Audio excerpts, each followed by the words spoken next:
Yo, what's up, everybody? This is Max Show MMA here. I'm back again with another video. Today is UFC 309, John Jones versus Stipe Miocic for the heavyweight title. Listen, I'll be giving y'all my predictions for the three feature fights on this card, starting off with Bo Nickel versus Paul Craig, Charles Oliveira versus Michael Chandler, the 5-round co-main event that is. And then, obviously, for the heavyweight title, John Jones versus Stipe Miocic. I'm going to start off with Bo Nickel versus Paul Craig. I'm going to dive right into it. Listen, this fight, a setup fight for Bo Nickel to kind of see where he at. It'd be better for the UFC if Bo Nickel win, obviously. This could be a trap fight.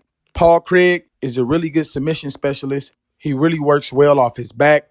Bo Nickel is obviously a wrestler who does have some power in his hands. He has knocked guys out before. I think Paul Craig will try to bait Bo Nickel to get in his guard a lot. I don't expect this fight to be on the feet a whole bunch, if I'm being honest with you, because I think Paul Craig is going to want to take it to the ground. I think he's most comfortable when he's on the ground because his striking is not that good. If we're being honest, his striking is pretty much shit. Bo Nickel is an All-American wrestler. That's what he relies on for the most part. That's the basis of his fighting style. I think Bo Nickel will win. If I was a betting man, I would go Bo Nickel, but this is a trap fight. Paul Craig, he is a veteran. He is crafty. He can put Bo Nickel in a position he probably don't see coming and could possibly well submit Bo Nickel if Bo Nickel gets overzealous and over anxious and try to do things. But I do have Bo Nickel winning. I'm going to say Bo Nickel by a unanimous decision. I don't really see Bo Nickel finishing Paul Craig. I do think there's holes to finish him, though. I can see Bo Nickel finishing Paul Craig maybe by some ground and pound. Again, I'm expecting Paul Craig to bait Bo Nickel to the ground. Bo Nickel he does have some solid ground and pound. So I can see a scenario where Bo just all over him, just throwing heavy strikes and end up getting Paul Craig out of there. But I'm going to say the veteran that Paul Craig is, the experience he has, I think this will go to decision, and I think Bo Nickel will get a unanimous decision win. On to the 5-round co-main event. Listen, this is for the number one contender. The winner of this fight will fight the winner of Islam Makhachev and Arman Tsarukyan for the lightweight title. These two have squared off before in an electric fight. They had one of the best fucking fights I've seen, especially for how short it was. It was about, one round and about 1 minute or something like that, because it ended super early in the second round. But when these two fought, I believe I want to say UFC 262. I could be a little off there, but it's somewhere around there. It was a banger.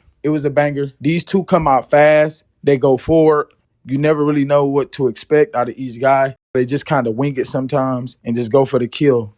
But Oliveira he fought Arman Tsarukyan at UFC 300. It was a great fight. It was a split decision, I believe.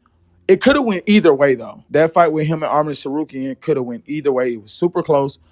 Arman got the nod, obviously. Before that, Oliveira was supposed to fight Makhachev, but unfortunately, he busted up his eye in sparring. He cut his eye in sparring, and he lost that title shot. That's how he ended up fighting Arman Tsarukyan. Before that, he fought Beneil Dariush. Finished Beneil Dariush, made quick work of him. So Oliveira has been active.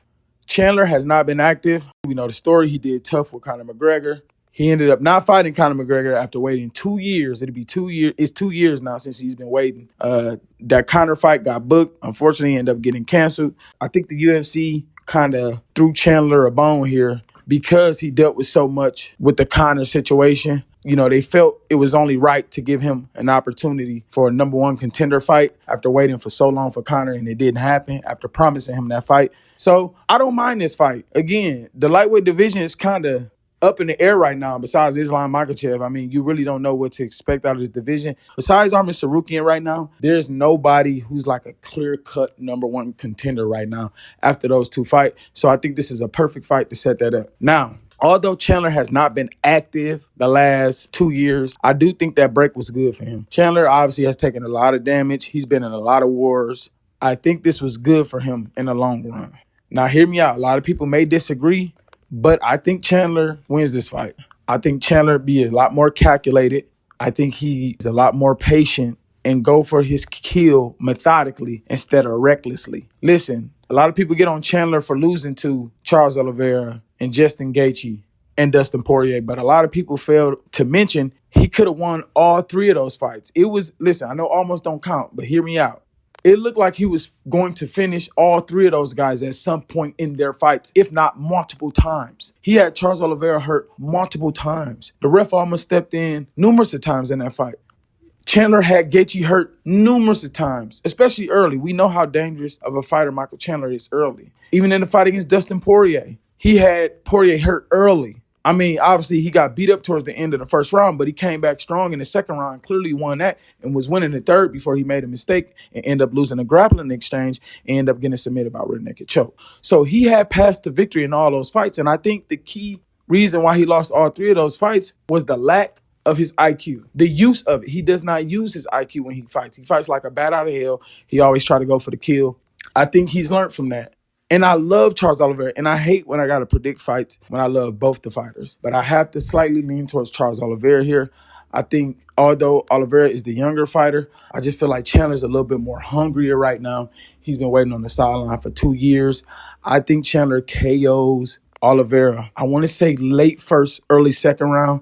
I think he get the job done. And I'm going to say this. This fight could go either way. And in my opinion, this is the 50-50 fight. This is the 50-50 fight. Oliveira could easily win this fight, 100%. But I'm going to go Michael Chandler here. Late first round, early second round, TKO. Now, on to the main event for the heavyweight title of Jon Jones and Stipe Miocic. Look, a lot of people ain't going to want to hear this. But this fight is much more closer than what people think. Much more closer. Granted, both these guys ain't been active like that.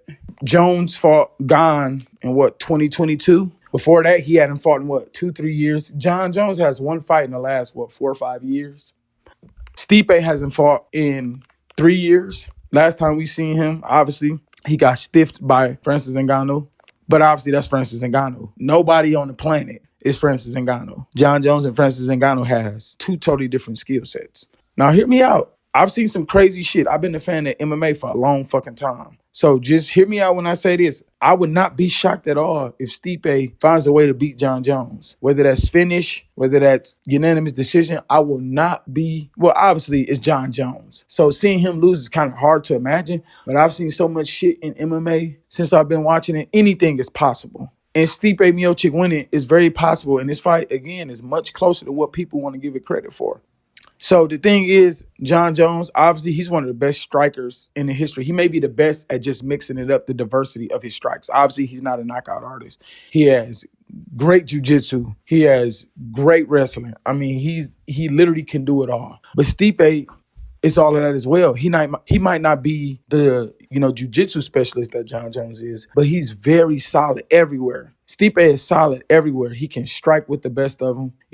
He can counter grapple to the point where he still can stay on his feet against the better wrestlers. He has a skill set, especially at the heavyweight division. He's shown time and time again, he can neutralize other guys' strengths and finish guys and put guys away. He's defended his heavyweight title 3 times. That's the most in UFC history. So he's been the best heavyweight in UFC history. The thing is with Jon Jones, we still really don't know what he looked like at heavyweight. I think tonight against Stipe Miocic, we will see everything what Jon Jones has to offer for the heavyweight division when he fights Stipe Miocic. I think Stipe Miocic is going to bring that type of fight out of him. I think we're going to finally get a good sample size of what Jon Jones is at the heavyweight division, because unfortunately we did not get to see it with Gane, because obviously we know how that fight went. It was over before you blink.